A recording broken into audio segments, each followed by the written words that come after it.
Bonjour à tous, nous voici pour une nouvelle vidéo. Ma Sylvie et moi, là maintenant, ça fait 5 semaines depuis la première opération en Tunis. Et exactement 4 semaines, 3 jours depuis Bordeaux, puisque j'ai eu 2 interventions en espace de 5 jours dans le 3 février et le 10 février. Donc, ça n'a pas été facile, mais bon, j'essaie d'avancer. Alors, comme je vous ai promis la dernière fois de vous parler des démarches, cette vidéo, je ne l'ai pas préparée, juste je suis assise sur mon balcon. Comme il fait un peu chaud, beau temps, je me suis dit, ben, pourquoi ne pas partager cette étape-là avec vous. Avant de poursuivre, je suis en train de prendre ma collation, un quart de verre de lait de soja, et j'ai aussi une petite pomme là. Je galère, et je galère. Quand je dis je galère vraiment avec ce qui est aliments et tout. C'est vraiment pas facile. Alors, si je tiens à vous faire cette partie de vidéo avant d'entrer dans mon opération et tout, parce que je considère que elle est vraiment importante. Je ne veux pas que vous commettez les mêmes erreurs que moi et tout ça. Une suivi avant opération est très important et je le considère aujourd'hui, mais je ne le considérais pas avant mon opération, puisque je savais déjà que il fallait faire ça, mais je me suis dit, ah ben pourquoi, je connais le protocole et tout et tout. Je vous assure, on ne sait jamais, on ne connaît jamais plus. Et on apprend tous les jours. Je vous assure, il est important de laisser qu'on vous conseille toujours et encore. Même si vous savez déjà, laissez qu'on vous conseille une fois de plus, c'est pour votre bien. Alors, une fois que j'ai décidé de prendre, de me faire opérer, en fait, je vais corriger, c'est la première vidéo. Mon médecin traitant et le psychologue me proposaient faire un bypass. Un bypass, c'est un peu compliqué. C'est on réduit l'estomac et puis on colle l'intestin sur l'estomac. Donc quand vous mangez, ça sort directement. Je ne sais pas si je me trompe là. Et c'est un peu plus fort que la sleeve, quoi.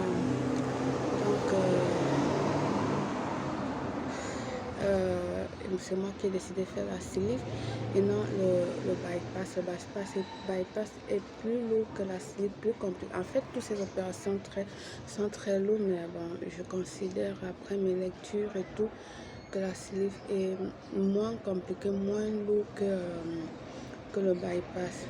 Alors, déjà, j'aimerais que vous entendiez que c'est pas par rapport à mon médecin ou alors au psychologue que j'ai décidé que je me suis opérée. Non, j'ai pris la décision moi-même. J'ai en parlé à monsieur mon époux et voilà, on a discuté les contre et le pour et le contre, et voilà, et j'ai dit ben voilà, je me lance. À quoi c'est d'être là et ne pas être en santé, quoi. Je le fais pour moi, pour ma famille, pour mes enfants. Voilà, donc je reviens. Ma décision prise, je contacte mes amis et sœurs et tout, un peu de partout, qui ont eu à s'opérer, vu que je cherchais à internet vers la France, vers ici même, dans d'autres, où je pouvais vraiment faire cette opération sans être très loin de la maison, mais je ne trouvais pas.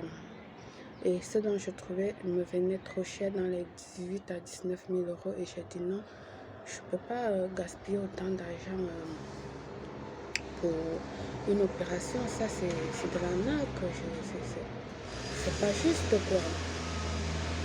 Alors, comme j'ai des soeurs et tout, des amis qui se sont opérés vers Tunis, et tout s'est bien passé, je vous assure, tout s'est bien passé avec eux, ce dessin de la cellule comme moi. liposuction et tout le reste, elles sont bien. Les connaissances, même amis du côté français, tout ça, à peau et tout ça, tout nickel. J'ai donc décidé de contacter chirurgie directe. Puisque déjà dans les réseaux, je voyais défiler autant de cliniques, de tout ça. Je lisais les commentaires et tout, mais je n'étais pas du tout convenant et tout. Et voilà, j'ai dit, ben voilà, je vais avec ceux dont les miens ont été et tout s'est bien passé. Je contacte avec cette agence. J'aimerais bien dire ça que je ne fais pas la publicité, ils ne paient pas, ils font rien. Mais de temps en temps, je peux prononcer l'agence. Juste de passage, dont j'étais avec Tunisie direct. Avec chirurgie directe, pas Tunisie. Avec chirurgie directe, vous allez voir dans l'univers de Belle Claire, j'ai fait le live avec la directrice, une femme vraiment très compétente, très bien, très dévouée et tout ça. Franchement, j'ai passé de bons moments avec eux. Là-bas, vous verrez la vidéo, le direct que j'ai fait avec elle. Je me suis éclatée tout durant mon séjour avec elle, quoi. J'ai contacté, ils m'ont répondu, ils forment d'une grande équipe, quoi. Au fur et à mesure dans les vidéos, vous allez découvrir et voilà, je parlerai ensuite, ils sont vraiment équipés. Et ils m'ont demandé les photos et tout, je les ai envoyées. Une fois que j'ai envoyé les photos, ils m'ont dit, ben voilà, qu'est-ce que tu prétends faire? Moi, je dis, pour un départ, puisque je voulais me faire les seins, ça c'est un... comment expliquer ça? C'est un projet que j'avais depuis avant que le confinement, le premier confinement avec ma chérie de cœur, j'étais à Paris. Et là, on devait aller se faire la liposuction complète et puis l'implant mammaire. Ben moi, je ne voulais pas des prothèses, je veux juste que des prothèses, je veux juste qu'on m'injecte de la graisse, quoi. Alors, vu que je les ai expliqué ce que je voulais en premier temps, ils m'ont dit non, voilà, ça c'était juste pour connaître aussi un peu tout, hein, parce que là, je savais déjà que oui, si je veux me faire une sleeve, si je veux me faire aussi des implants mammaires, il faut bien que je fasse avoir la sleeve avant de faire les implants, quoi. Et là, ils m'ont dit, ben voilà, justement ce que je pensais, parce que je m'attendais. Maintenant, avec ce poids auquel vous avez, il est idéal de vous faire d'abord une sleeve avant de faire les implants, parce qu'une liposuction ne va vraiment pas vous aider en long terme. Et comme je savais que c'était ça, j'avais juste besoin de l'écouter de nouveau. J'ai accédé et tout, voilà, ils m'ont envoyé des formulaires auxquels je dois remplir, les analyses auxquelles je dois faire et tout, voilà. Mais après, on n'a pas discuté vraiment qu'est-ce qu'il faut faire avant l'opération et tout. Ce qui était là était plus comme je suis quelqu'un anémie, il fallait que mon hémoglobine soit vraiment au top pour que je puisse m'opérer. Et comme je savais que c'est un côté où c'est vraiment dur avec moi, il fallait que je sois vraiment au top et tout pour pouvoir avoir cette opération. Donc du coup, j'ai contacté mon spécialiste de sang, celle qui me suit depuis des années. Je lui ai dit, ben voilà, j'ai besoin de m'opérer et voilà. Et elle m'a dit, ben voilà, si telle ta décision, on va te suivre à fond et tal, remonter ton anémie pour que tu puisses te reposer. Et ce qui a été fait. Les vitamines et tout ça, je l'ai pris parce que c'est l'hémologue le spécialiste de sang qui me les a prescrits et tout, voilà. Donc je veux dire, j'ai pas eu de prise en charge, de conseils en tant que tel. Je n'ai pas eu, même pas par mon médecin généraliste.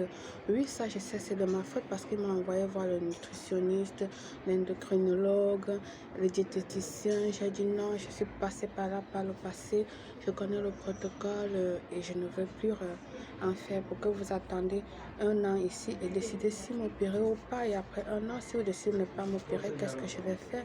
Je préfère m'opérer par mon propre compte. Là, c'était pour que la sécurité sociale m'opère. J'ai dit non. Si j'ai mon argent, je peux aller payer ailleurs et puis me faire opérer.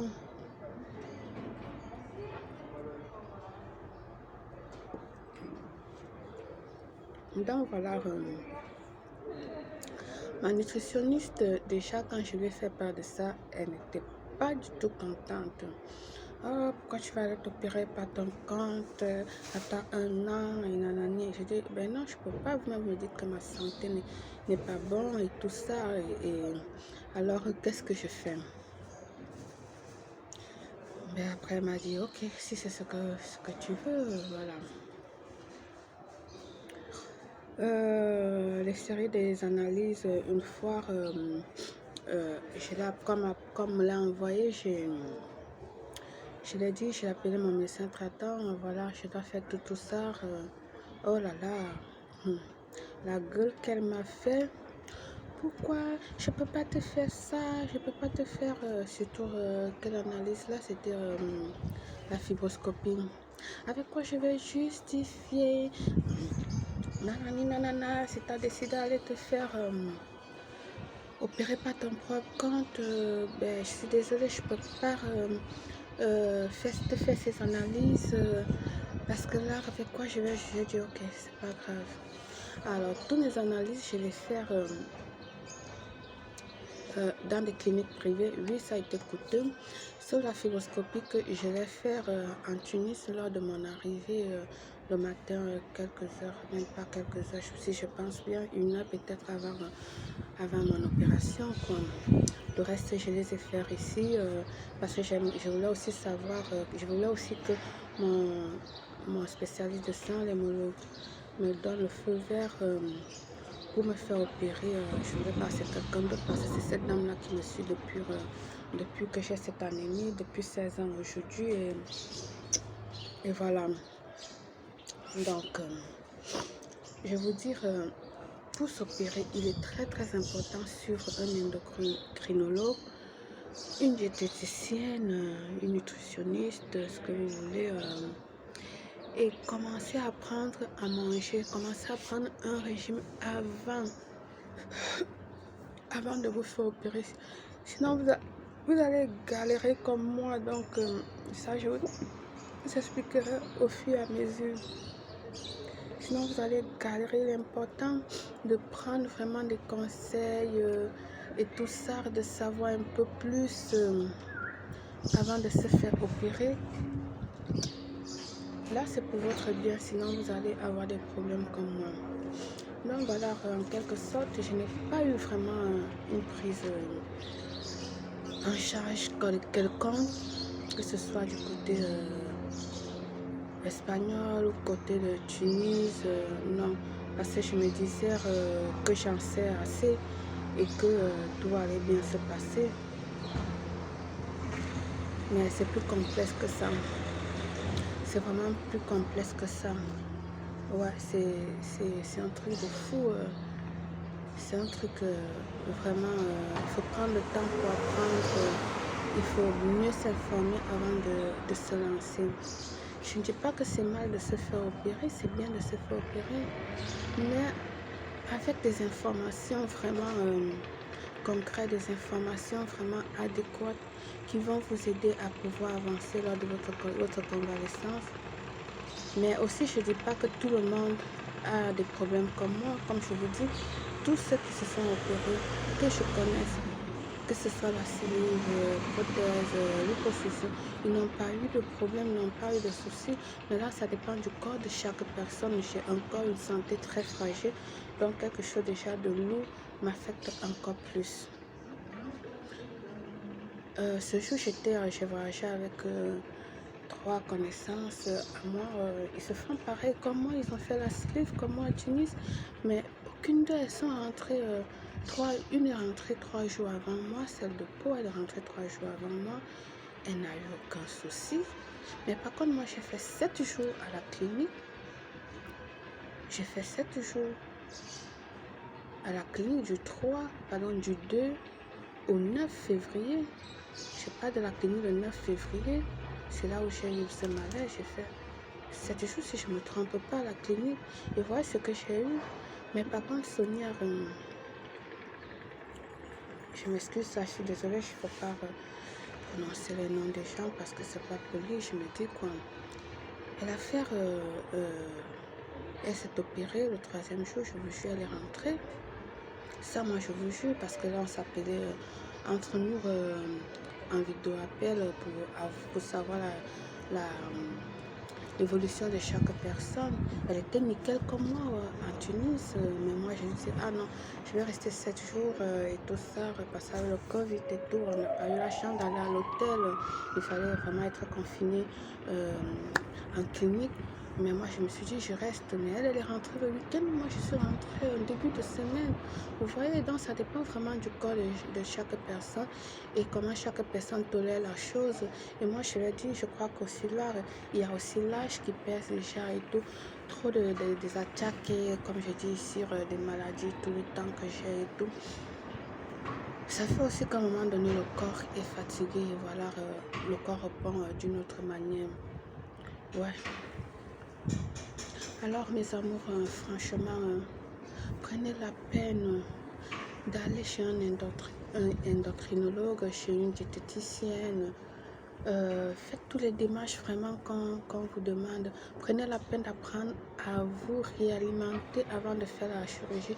C'est très très important parce que quand je me vois aujourd'hui, je mâche par exemple, imaginez que ça fait 1 heure je galère avec cette paume là. 1 heure je galère et ça je peux pas mâcher la peau. Voilà comment je le mange. Donc je mâche et après j'avale le jus et ça je le jette parce que ça ne passe pas. Imaginez, je suis à 4 semaines 3 jours depuis Bordeaux et 5 semaines depuis Tunis. Imaginez, je parviens pas à avaler ça. Vous allez devoir mastiquer les aliments longtemps avant de les avaler. Vos mâchoires vont vous faire mal. Le temps de manger, il faut faire des pauses, etc. Tout ça, vous devez apprendre. Vous devez apprendre. Prenez des vitamines avant de vous faire opérer. Préparez-vous vraiment. Donc, c'était ça que je voulais vous parler un peu. Et puis, dans la prochaine vidéo, nous allons entrer directement dans l'opération et tout le reste. Ok, je vous mettrai des photos, machin. Certaines photos sont vraiment affreuses. Je me demande si je pourrais le monter ou pas, ou si YouTube va me laisser le faire. Mais bon, après,